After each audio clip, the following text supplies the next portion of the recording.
रुकिए रुकिए रुकिए। आपने सही सुना। हनुमान ने स्वयं प्रभु श्री राम का वध किया।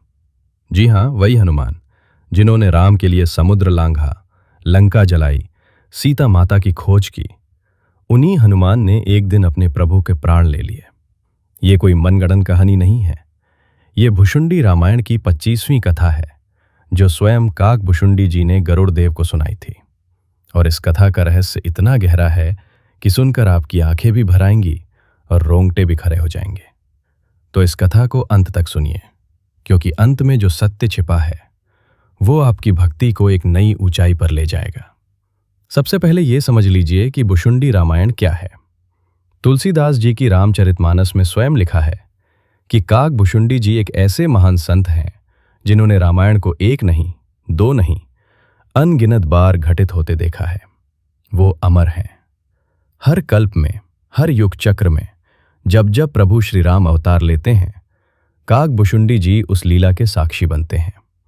और उन्होंने गरुड़ जी को बताया कि हर कल्प में रामायण एक जैसी नहीं होती।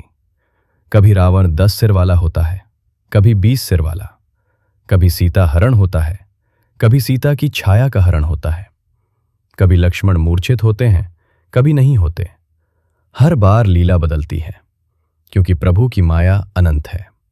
और ऐसे ही एक कल्प में वो कथा घटी जो सुनकर स्वयं गरुड़ जी भी स्तब्ध रह गए। बात उस कल्प की है जब प्रभु श्री राम अयोध्या में राज्य कर रहे थे। राम राज्य स्थापित हो चुका था। चारों ओर सुख, शांति और धर्म का साम्राज्य था। प्रजा प्रसन्न थी, देवता प्रसन्न थे और ऋषि मुनि निर्भय होकर तपस्या कर रहे थे। उसी समय देवर्षि नारद जी विचरण करते हुए ब्रह्मर्षि विश्वामित्र के आश्रम में पहुंचे। अब आप जानते हैं नारद जी का स्वभाव। वो कभी कभी ऐसी बात कह देते हैं जो सीधे तीर की तरह लगती है, और इस बार भी कुछ ऐसा ही हुआ। नारद जी ने विश्वामित्र जी को प्रणाम किया और बोले, हे ब्रह्मर्षि, आप तो परम तपस्वी हैं। आपकी महिमा तीनों लोकों में व्याप्त है। किंतु मैंने सुना है कि राजा दशरथ के पुत्र राम, जो अयोध्या के सिंहासन पर बैठे हैं, उन्होंने आपकी एक आज्ञा का पालन करने से मना कर दिया है। क्या ये सत्य है? अब ये बात पूरी तरह से असत्य थी। नारद जी ने ये बात जानबूझकर कही, क्योंकि ये सब प्रभु की लीला का ही अंग था। लेकिन विश्वामित्र जी का स्वभाव आप जानते हैं। क्रोध उनकी सबसे बड़ी कमजोरी थी। ब्रह्मर्षि का पद पाने के बाद भी क्रोध पूरी तरह गया नहीं था।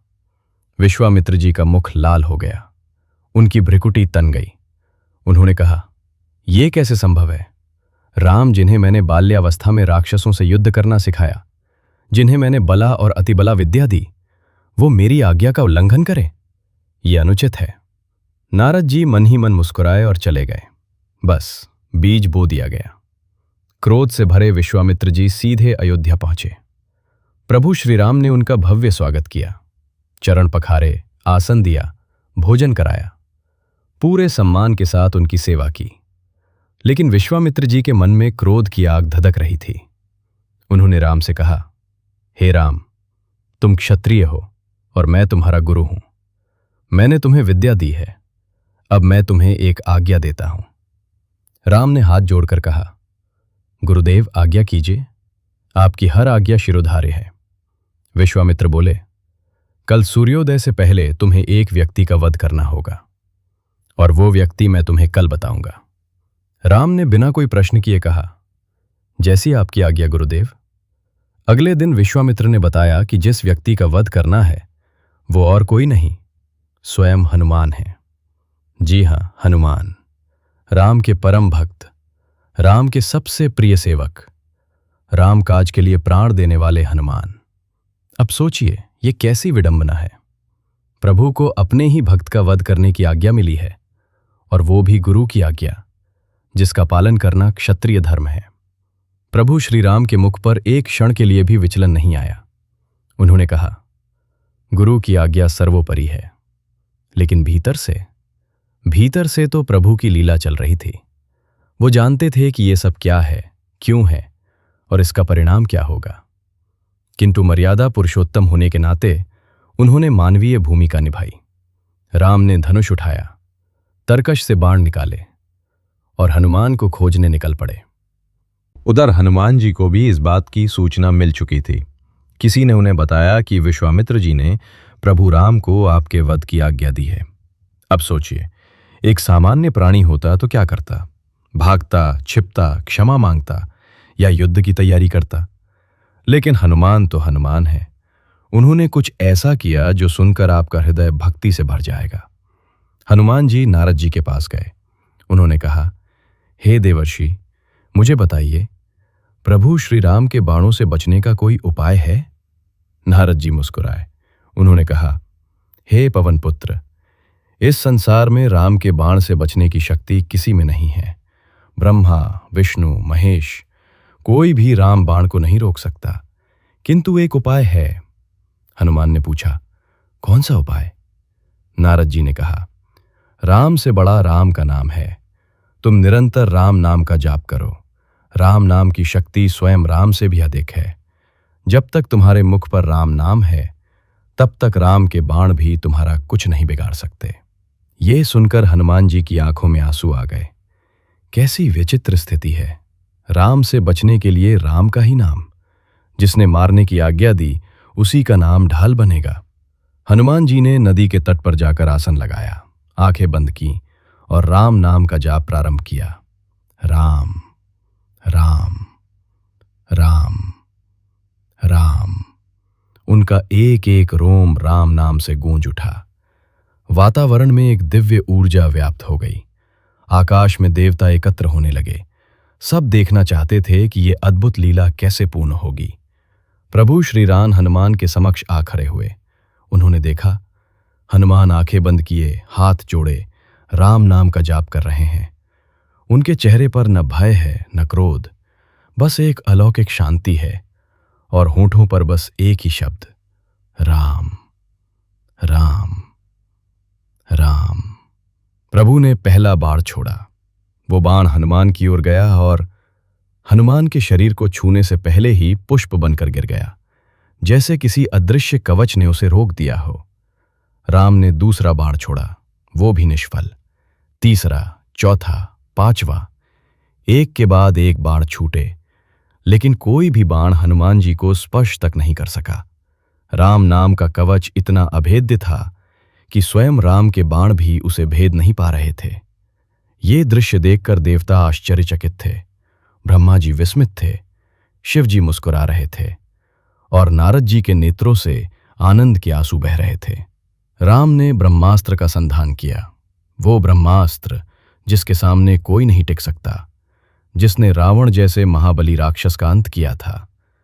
वो ब्रह्मास्त्र भी हनुमान जी की ओर गया और राम नाम की दीवार से टकराकर लौट आया। स्वयं राम के शस्त्र, स्वयं राम के अस्त्र, स्वयं राम की शक्ति, सब राम नाम के सामने पराजित हो गई। अब जो हुआ वो सुनिए ध्यान से। प्रभु श्री राम ने जब देखा कि उनका कोई भी अस्त्र शस्त्र हनुमान पर काम नहीं कर रहा, तो उन्होंने अपना सबसे प्रबल अस्त्र उठाया, वो अस्त्र जो सृष्टि का संहार कर सकता था। और उसी क्षण हनुमान जी ने अपने नेत्र खोले। उन्होंने देखा, उनके प्रभु, उनके आराध्य, उनके सर्वस्व श्री राम सामने खड़े हैं। उनके हाथ में वो महाअस्त्र है जो यदि छूट गया तो सृष्टि का विनाश हो जाएगा। हनुमान जानते थे कि ये अस्त्र भी राम नाम के कवच को नहीं भेद सकता, लेकिन इसके छूटने से निर्दोष प्राणियों की हानि हो सकती है। और तब हनुमान जी ने वो किया जो कोई परम भक्त ही कर सकता है। उन्होंने राम नाम का जाप रोका, हाथ जोड़े और बोले, हे प्रभु, आप मेरे स्वामी हैं, आपकी आज्ञा ही मेरा धर्म है। यदि मेरे वध से आपकी गुरु आज्ञा पूर्ण होती है, यदि मेरे प्राण त्यागने से आपका मान रहता है, तो मैं स्वयं अपने प्राण आपके चरणों में अर्पित करता हूं। आपको अस्त्र चलाने की आवश्यकता नहीं है। और ये कहकर हनुमान जी ने अपनी योग शक्ति से अपने प्राणों को अपने हृदय में केंद्रित किया। उन्होंने ध्यान लगाया और अपनी समस्त चेतना को प्रभु श्री राम के चरणों में समर्पित कर दिया। लेकिन रुकिए, कथा यहां समाप्त नहीं होती। यहां से तो असली कथा शुरू होती है। हनुमान ने जब अपने प्राण त्यागने का निश्चय किया, तो कुछ ऐसा हुआ जिसकी किसी को कल्पना भी नहीं थी। हनुमान के हृदय में श्री राम विराजमान थे। राम उनके रोम रोम में बसे थे। उनकी हर श्वास राम थी, उनका हर स्पंदन राम था। जब हनुमान ने अपने प्राण त्यागे तो उनके भीतर बसे राम भी प्राण त्याग बैठे। जी हां, हनुमान के शरीर ने जब प्राण छोड़े तो बाहर खड़े प्रभु श्री राम भी भूमि पर गिर पड़े। उनके शरीर से भी प्राण निकल गए, क्योंकि राम और हनुमान अलग नहीं थे। हनुमान का अस्तित्व राम में था और राम का अस्तित्व हनुमान में। भक्त और भगवान इतने एकाकार हो गए थे कि एक के प्राण गए तो दूसरे के भी चले गए। ये वो क्षण था जब तीनों लोक कांप उठे। देवताओं ने हाहाकार मचा दिया, धरती डोल गई, आकाश में अंधकार छा गया, सूर्य ने अपनी किरणें समेट ली, पवन रुक गई, सृष्टि जैसे ठहर गई। विश्वामित्र जी का क्रोध पल भर में छूमंतर हो गया। उनके पैरों तले जमीन खिसक गई। उन्होंने सोचा भी नहीं था कि उनकी आज्ञा का ऐसा परिणाम होगा। वो दौड़कर राम के पास आए, लेकिन तब तक बहुत देर हो चुकी थी। ब्रह्मा जी घबराए। विष्णु के अवतार राम यदि इस प्रकार देह त्याग दें तो सृष्टि का संतुलन बिगड़ जाएगा, धर्म की हानि होगी, अधर्म फिर से सिर उठाएगा। सभी देवता, ऋषि मुनि, गंधर्व, किन्नर सब एकत्र हुए। उन्होंने ब्रह्मा जी से प्रार्थना की, शिव जी से विनती की। सभी ने मिलकर माता जगदम्बा की स्तुति की। माता जगदम्बा प्रकट हुईं। उनकी कृपा से, उनकी शक्ति से हनुमान जी के प्राण वापस आए। और जैसे ही हनुमान के प्राण लौटे, प्रभु श्री राम भी उठ बैठे, क्योंकि जब हनुमान जीवित हुए तो उनके भीतर के राम भी जीवित हुए और बाहर के राम भी। ये देखकर संपूर्ण सृष्टि ने राहत की सांस ली। देवताओं ने पुष्प वर्षा की, आकाश से दुंदुभी बजी और विश्वामित्र जी ने लज्जित होकर राम और हनुमान दोनों से क्षमा मांगी। अब सोचिए, इस कथा का अर्थ क्या है? ये कथा केवल एक घटना नहीं है, ये एक महान सत्य का उद्घोष है। पहला सत्य, राम नाम स्वयं राम से भी बड़ा है। जब हनुमान राम नाम जप रहे थे तो राम के अस्त्र भी उन्हें छू नहीं सके। ये बताता है कि नाम की शक्ति नामी से भी अधिक है। इसीलिए कहा गया है, राम से बड़ा राम का नाम। तुलसीदास जी ने भी लिखा है, राम नाम मणि दीप धरु, जीह देहरी द्वार। नाम ही सबसे बड़ा सहारा है, सबसे बड़ी शक्ति है। दूसरा सत्य, भक्त और भगवान में कोई भेद नहीं है। हनुमान के प्राण गए तो राम के भी गए। ये बताता है कि सच्चा भक्त भगवान से अभिन्न होता है। भगवान अपने भक्त में निवास करते हैं और भक्त अपने भगवान में। दोनों एक दूसरे के बिना अधूरे हैं। तीसरा सत्य, क्रोध सबसे बड़ा शत्रु है। विश्वामित्र जैसे महान ऋषि जिन्होंने हजारों वर्ष तप किया, वो भी क्रोध के वश में होकर ऐसी आज्ञा दे बैठे जिससे सृष्टि संकट में पड़ गई। ये हमें सिखाता है कि क्रोध कितना भी बड़ा तपस्वी हो, उसे भी नष्ट कर सकता है। चौथा सत्य, सच्ची भक्ति में समर्पण ही सर्वोच्च है। हनुमान जी जानते थे कि राम नाम उनकी रक्षा कर रहा है, लेकिन उन्होंने अपनी रक्षा से अधिक प्रभु की आज्ञा को महत्व दिया। उन्होंने कहा, यदि मेरे प्राण जाने से प्रभु का मान रहता है तो मैं तैयार हूं। ये समर्पण की पराकाष्ठा है।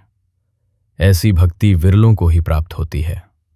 काकभुशुंडी जी ने गरुड़ जी से कहा, हे गरुड़, मैंने अनेक कल्पों में रामायण देखी है।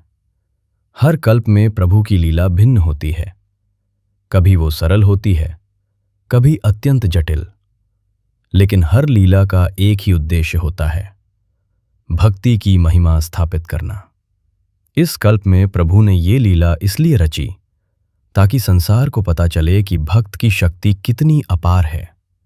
हनुमान ने ना तो शस्त्र उठाया, ना कोई युद्ध किया, बस राम नाम का जाप किया और उस जाप की शक्ति ने स्वयं राम को भी पराजित कर दिया। ये कथा इसलिए नहीं है कि हनुमान राम से बड़े हैं। ये कथा इसलिए है कि राम ने स्वयं अपने भक्त को अपने से बड़ा बनाया। भगवान अपने भक्तों को अपने से ऊंचा स्थान देते हैं। यही भगवान की सबसे बड़ी विशेषता है।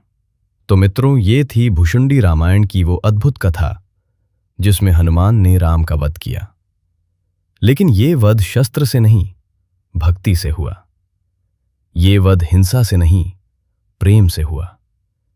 ये वध किसी शत्रुता से नहीं, परम समर्पण से हुआ। और इस कथा का सबसे सुंदर पक्ष ये है कि इसमें कोई पराजित नहीं हुआ। राम जीते क्योंकि उनके भक्त की भक्ति सफल हुई। हनुमान जीते क्योंकि उनके प्रभु का नाम सबसे शक्तिशाली सिद्ध हुआ। और राम नाम जीता क्योंकि उसने सिद्ध कर दिया कि वो ब्रह्मांड की सबसे बड़ी शक्ति है। आज के इस कलयुग में जब चारों ओर अशांति है, भय है, चिंता है, तो बस एक ही सहारा है, वो है राम नाम। जिस नाम ने स्वयं राम के बाणों को रोक दिया, वो नाम आपके जीवन के हर कष्ट को भी दूर कर सकता है। बस विश्वास चाहिए, श्रद्धा चाहिए और हनुमान जैसा समर्पण चाहिए। जय श्री राम, जय हनुमान।